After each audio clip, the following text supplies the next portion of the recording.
That's right. This attack on an open-air restaurant where a group of tribal elders were meeting to discuss a campaign against the Taliban were attacked by a man who was traveling on foot who detonated a device. Now, this area in Bajor Agency, it's a town called Pashta, and Bajor Agency, of course, is a county which borders Afghanistan's Kunar province, which, of course, is quite volatile as well. Now, what we're hearing is that 8 people were killed, 10 people were injured.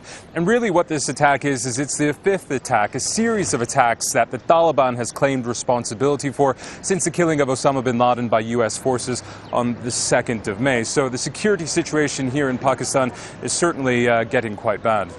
Secretary of State, U.S. Secretary of State Hillary Clinton has been in Islamabad for the last 24 hours, meeting with the President and various other senior politicians. She's basically been there trying to mend fences, hasn't she?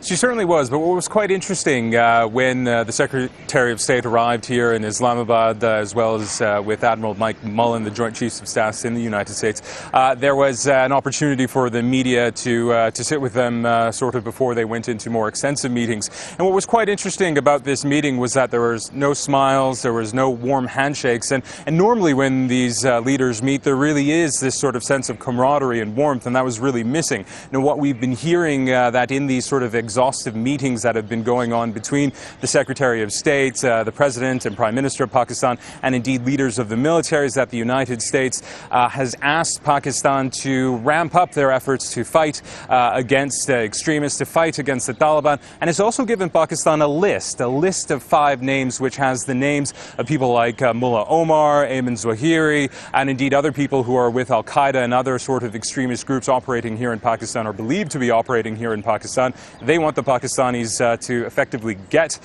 those people on that list. But the United States also went on to say and took great pains to highlight the sacrifice Pakistan has made in the so-called fight on terrorism. But whether or not this means the relationship between these two allies is better or has improved significantly because of this trip by Hillary Clinton, well, that certainly we don't know. Imtiaz, many thanks. Imtiaz Tyab in Islamabad.